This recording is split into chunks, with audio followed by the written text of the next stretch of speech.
So, very good morning, students. Welcome to the class. Today our topic of discussion is coordinate geometry. Fine. ये topic आपने 9th class में भी करा हुआ है. So it's a common class for both 9th and 10th. Fine. Today we would be doing only introduction part, but introduction part in detail. तो हम start कर रहे हैं. ठीक है. देखो, हम पहले स्टार्ट करते हैं हमारे 2D डायमेंशन से. अगर मैं आप आगे क्लासेस में जाके 3 डायमेंशन में इस चीज़ को पढ़ोगे, इसीलिए आपके 2 डायमेंशन के जो कंसेप्ट हैं उनका एकदम ढंग से क्लियर होना बहुत ज़्यादा ज़रूरी है. ठीक है. तो हम क्या कर रहे हैं, हम इसमें पहले 2 डायमेंशन अकॉर्डिंग पढ़ रहे हैं. अगर मैं 2 डायमेंशन ज्योमेट्री की बात करती हूँ, ठीक है, 2 डायमेंशन ज्योमेट्री की बात करती हूँ, तो हमारी जो कोऑर्डिनेट ज्योमेट्री होती है, ठीक है, इसमें बेसिकली 2 सिस्टम्स होते हैं. 2D ज्योमेट्री में हमारे पास क्या होते हैं, 2 टाइप्स होते हैं इसके. ठीक है. पहला टाइप होता है हमारा कार्टेशियन का. पहला टाइप क्या होता है, कार्टेशियन सिस्टम. और दूसरा जो होता है वो होता है पोलर कोऑर्डिनेट्स. ठीक है. ये 2 चीजें होती है, एक कार्टेशियन होता है और एक पोलर कोऑर्डिनेट्स होते हैं. जो कार्टेशियन सिस्टम होता है हमारा, उसमें क्या होता है, हम पॉइंट को कैसे रिप्रेजेंट करते हैं, एक्स कॉमा वाई के फॉर्म में, जो आपने पहले पढ़ा हुआ है. और जो पोलर कोऑर्डिनेट्स होते हैं उसमें हम आर और थीटा की फॉर्म में करते हैं. ठीक है. ये हमारा एब्सीसा होता है, ये हमारा ऑर्डिनेट होता है, ये हमारा रेडियस वेक्टर होता है, ये हमारा एंगल होता है. तो पोलर कोऑर्डिनेट्स अभी आपके सिलेबस में नहीं है, बट मैं आपको इसका थोड़ा सा इंट्रोडक्शन दूंगी. लेकिन कार्टेशियन सिस्टम जो है हम डिटेल में पढ़ेंगे. ठीक है, कि कार्टेशियन सिस्टम क्या होता है, क्यों इसको पढ़ना चाहिए, लोकेशन इसकी मेन बेसिकली एप्लीकेशन क्यों है कहाँ पर है, ये सब चीजें. ठीक है. तो जो कोऑर्डिनेट सिस्टम है वो बेसिकली क्या होता है, ये आपकी विजुअलाइजिंग पावर को बढ़ाता है. ठीक है. अगर आपको इसके क्वेश्चंस अच्छे से करने हैं, ये आपके एक सेंस ऑफ एक ऑब्जर्वेशन को एनहांस करता है. ठीक है. इसीलिए हम इस चैप्टर को पढ़ते हैं. हम जैसे अलजेब्रा वगैरह करते हैं हमारी कैलकुलेशन स्ट्रॉन्ग करने के लिए, तो ये हमारी विजुअलाइजेशन को, या फिर आप कह सकते हो ऑब्जर्वेशन को एनहांस करता है. ठीक है. ये इसका फायदा हो गया. विजुअलाइजेशन हमारा स्ट्रॉन्ग कर देता है ये. ठीक है. विजुअलाइजेशन हमारा बहुत ज्यादा स्ट्रॉन्ग हो जाता है अगर हम कोऑर्डिनेट ज्योमेट्री के कार्टेशियन प्लेन को ढंग से पढ़ ले तो. ठीक है. यूज कहाँ पे होता है ये हमारा यूज होता है बेसिकली जीपीएस में. ठीक है. किसी चीज की भी लोकेशन वगैरह फाइंड आउट करने के लिए हमें कोऑर्डिनेट ज्योमेट्री चाहिए. जैसे आजकल हमारे पास गूगल मैप्स है. ठीक है. तो गूगल मैप्स बेसिकली क्या करते हैं, ये कोऑर्डिनेट ज्योमेट्री को यूज करके किसी भी जगह की लोकेशन वगैरह हमें बताते हैं. तो कोऑर्डिनेट सिस्टम हमारा एक बहुत इंपॉर्टेंट टॉपिक है. फाइन.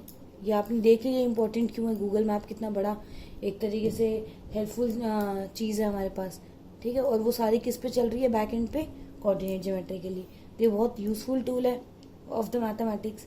ठीक है. कितने टाइप्स है इसमें, ये सब पढ़ लिया आपने. अब देखो, मैं आपको कार्टेशियन सिस्टम को डेप्थ में पढ़ाती हूँ, जो मेन हमारा टॉपिक है. बेसिकली हमारा टॉपिक ये होना चाहिए कार्टेशियन सिस्टम, क्योंकि हम कोऑर्डिनेट ज्योमेट्री में सिर्फ कार्टेशियन सिस्टम को पढ़ रहे हैं. तो कार्टेशियन सिस्टम स्टार्ट करते हैं. देखो, कार्टेशियन सिस्टम पढ़ने के लिए आपको क्या करना पड़ता है, आपको आपके पूरे जो अवेलेबल एरिया है उसको बेसिकली 4 पार्ट्स में डिवाइड करना पड़ता है. आपको उसको 4 पार्ट्स में डिवाइड करना पड़ता है. ठीक है. ये 2 क्या है, ये 2 परपेंडिकुलर एक्सिस हैं. ये दोनों एक्सिस जो होती है वो आपस में परपेंडिकुलर होती है.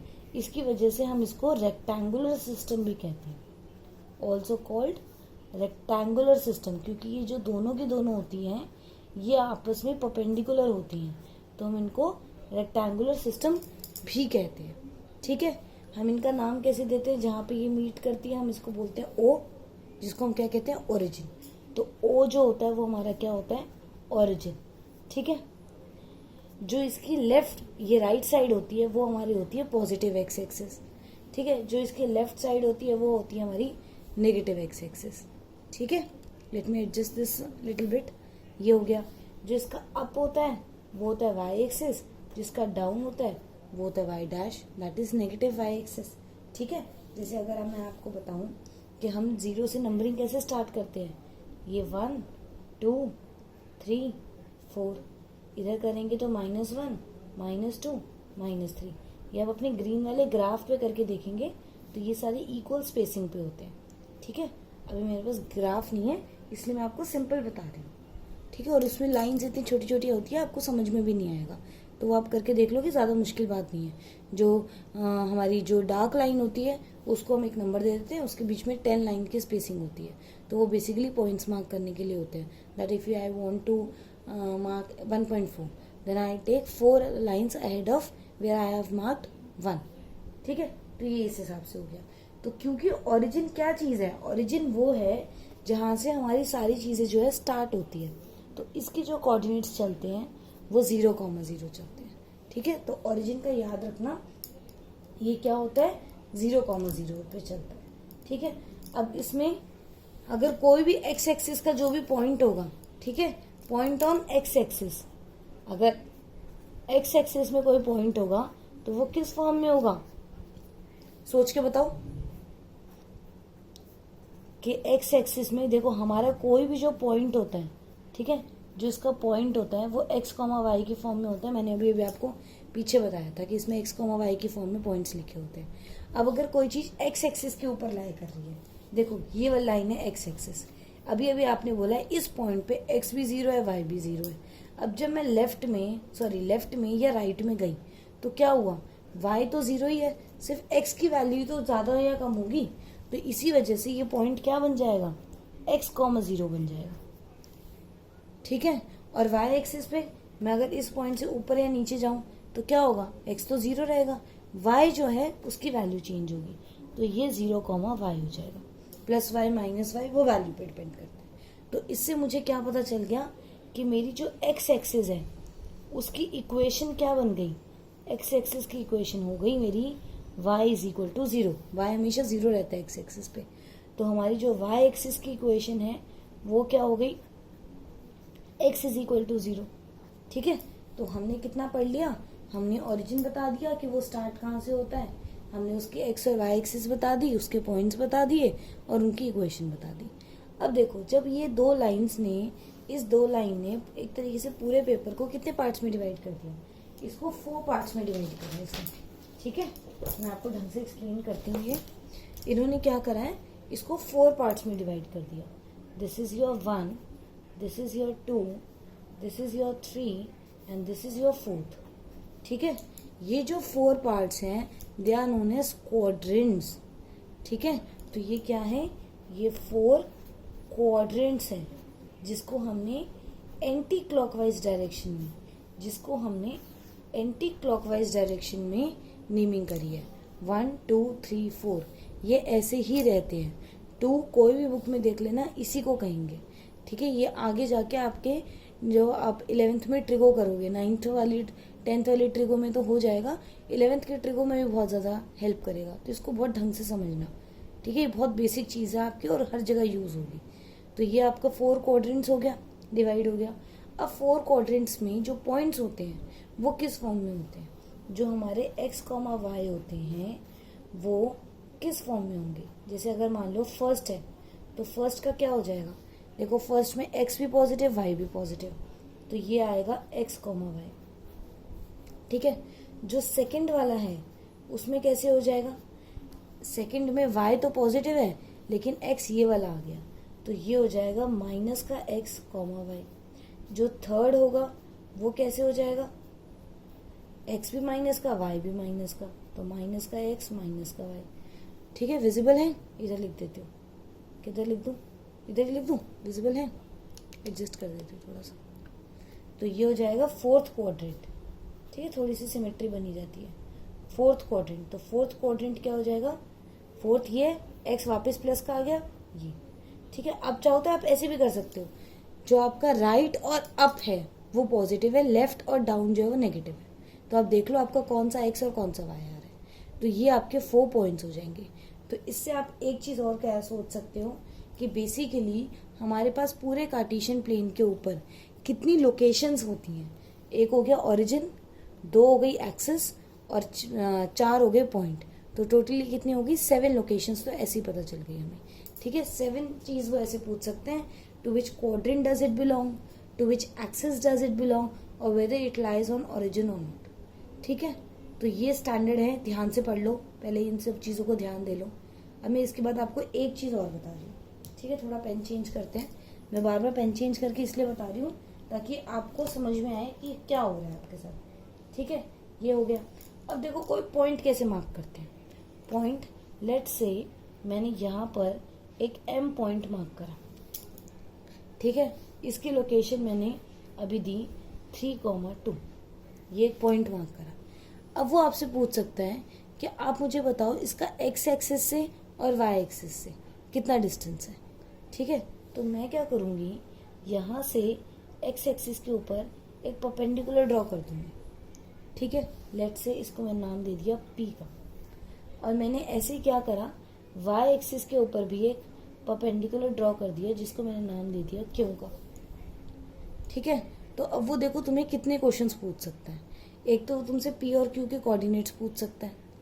ठीक है, पी और क्यू के अगर कोऑर्डिनेट्स पूछेगा तो कैसे पूछेगा, पी जो हो गया वो तुम्हारा एक्स एक्सिस के ऊपर है। एक्स एक्सिस के पॉइंट क्या होते हैं, x,0 के फॉर्म में होते हैं।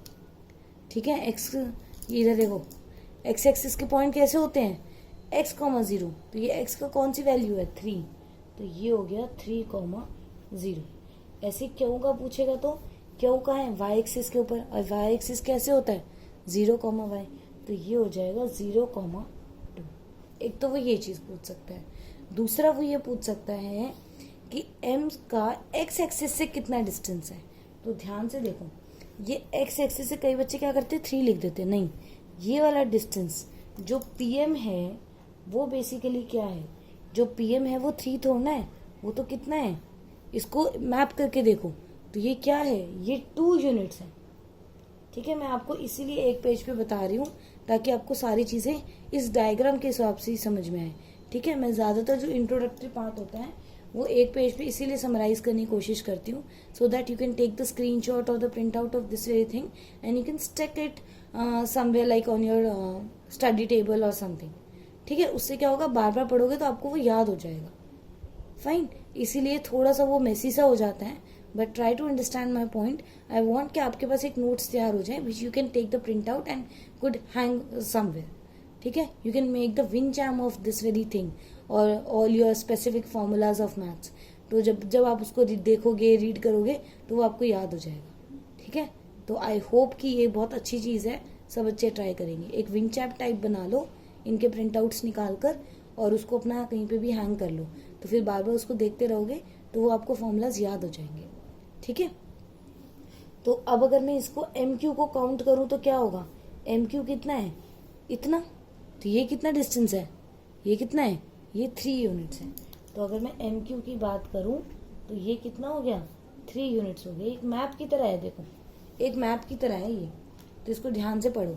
हम क्या पढ़ रहे हैं, कार्टेशियन सिस्टम पढ़ रहे हैं। पॉइंट कैसा होता है, x, y की फॉर्म में होता है। इसको हम रेक्टेंगुलर सिस्टम कहते हैं।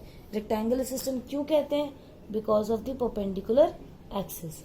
ओरिजिन के coordinates x axis, y axis, equations, 4 quadrants को रेड पेन से मार्क कर दिया, परपेंडिकुलर डिस्टेंस को इससे मार्क कर दिया। ठीक है, एक और चीज आती है हमारी मिरर इमेज की। ठीक है, मिरर इमेज के लिए हम क्या करते हैं, अगर मैं बोलूं मुझे m की मिरर इमेज निकालनी है, मिरर इमेज, ठीक है, ये एक और चीज हो जाएगी हमारे पास। तो अगर मुझे m की मिरर इमेज निकालनी है तो मैं कैसे करूंगी, देखो m की मिरर इमेज, अगर x एक्सिस को मिरर लूं, अगर आप यहाँ खड़े हो और ये मिरर है तो आपकी इमेज कहाँ बनेगी, यहाँ पर।